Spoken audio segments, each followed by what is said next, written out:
Kumpul kumpul yuk. Nah, kali ini aku bikin ini dia nih, mie goreng kapungkur. Ini tuh khas Sunda dan memiliki cita rasa yang enak banget. Ini tuh biasanya dipakai dalam acara-acara hajatan seperti gotong royong dan lain-lainnya. Dan ini wajib kalian coba, ini tuh mudah, simple, praktis. Langsung yuk untuk gaskan biar kalian bisa recook di rumah. Kui. Langsung aja yuk biar nggak basa-basa basi. Ini kita sediakan dulu untuk bintang utamanya yaitu mie. Kalian boleh pakai mie basah atau mie kering atau mie instan ya. Aku pakai 2 keping dan kita akan rebus. Sebelumnya kita sediakan dulu untuk wajan. Kita masukkan air. Kita didihkan sampai benar-benar mendidih untuk airnya. Kalau benar-benar udah mendidih, langsung aja, nggak usah basa-basa basi, kita masukkan, kita rebus selama kurang lebih 2-3 menitan aja ya, gak usah lama-lama ya. Ini untuk merebus mie-nya, nggak usah sampai lembek, seperti ini aja. Ini kita akan matikan untuk kompornya. Yuk, gak usah lama-lama, kita akan tiriskan ya, tapi aku nggak videoin ya karena kelupaan. Nah, langsung aja ini untuk bahan selanjutnya. Ini aku pakai sayurannya yaitu 2 buah wortel dan juga engkol secukupnya aja. Kalau kalian mau pakai sayuran lain boleh aja, tapi karena ini untuk resep kapungkur aku usahain untuk autentik bahan-bahannya seperti yang dulu ya. Ini kita akan iris-iris aja untuk engkolnya, dan juga untuk wortelnya kita kerik terlebih dahulu dan kita akan potong iris-iris memanjang aja. Sekilas informasi ya untuk mie goreng kapungkur ini khas Sunda dan biasanya ada di acara-acara hajatan seperti gotong royong dan acara-acara seperti pernikahan, kawinan ataupun lain-lainnya, dan biasanya juga menjadi menu harian ya. Bagi kalian yang bertanya-tanya, apalagi yang bukan orang Sunda ya, mie goreng kapungkur itu apa? Nah, pada umumnya itu mie goreng biasanya. Pada umumnya, cuma kapungkur dalam bahasa Sunda itu artinya zaman dulu. Jadi, untuk mie goreng kapungkur ini adalah mie goreng dengan resep zaman dulu ya. Oke, ini udah aku iris-iris untuk sayurannya. Langsung aja kita ke proses selanjutnya untuk bumbu-bumbunya.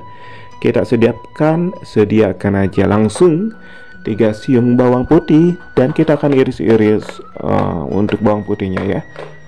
Ini kira-kira untuk 2 porsi mie goreng kapungkur ya, untuk dulu di rumah.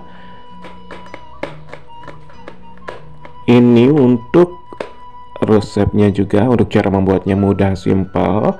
Bahan-bahannya juga simple banget. Ini aku tambahkan untuk 3 siung bawang merah juga ya, untuk diiris-iris juga.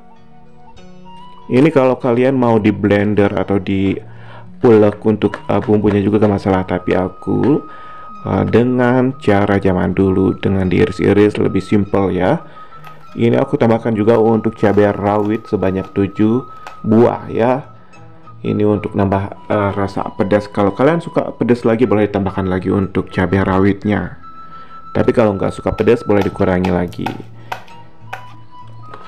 Oke, ini kita iris-iris juga untuk cabai rawitnya. Ini aku tambahkan juga untuk sosis ya, biar buat topping.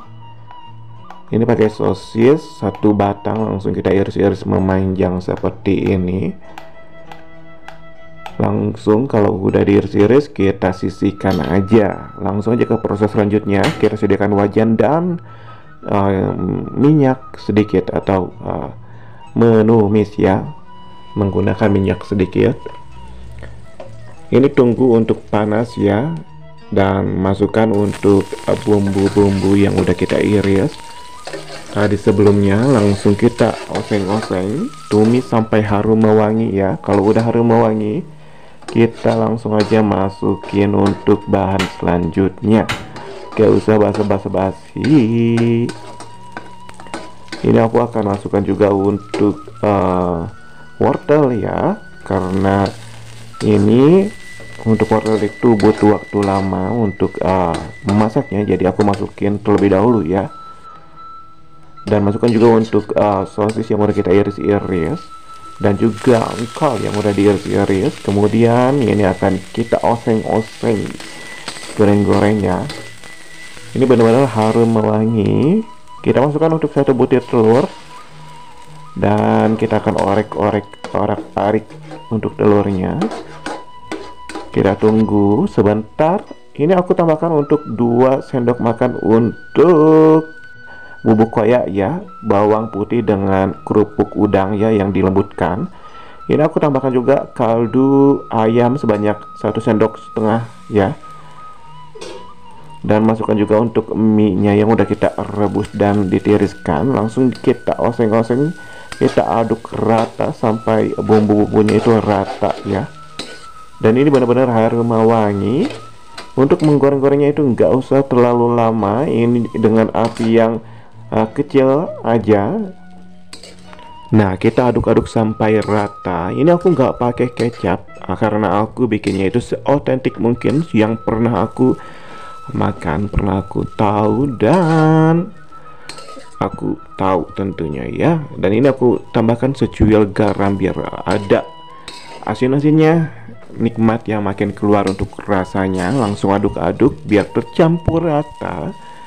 Ini benar-benar harum mewangi, gak usah lama-lama untuk menggorengnya. Cukup sampai semua bumbunya tercampur rata, larut ya. Kemudian langsung aja bisa kita angkat dan kita masukkan ke dalam wadah ya.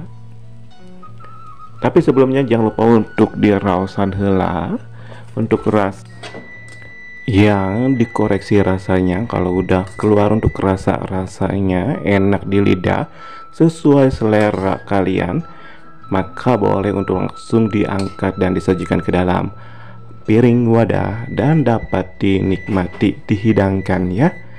Ini dia nih, aduh harumnya bener-bener persis banget kapungkur pisan. Aduh,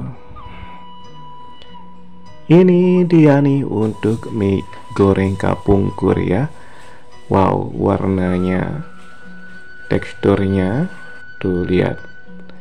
Ini dia nih lur untuk mie goreng kapungkur atau nasi goreng dengan resep zaman dulu ya. Ini mudah, simpel banget, dan ini untuk aromanya, rasanya juga keluar banget. Ini cocok banget untuk jadi cemilan juga ataupun jadi menu pendamping buat makannya dengan nasi hangat. Cocok banget, dan jangan lupa untuk mencobanya di rumah karena benar-benar simple banget dan rekomend banget lah pokoknya.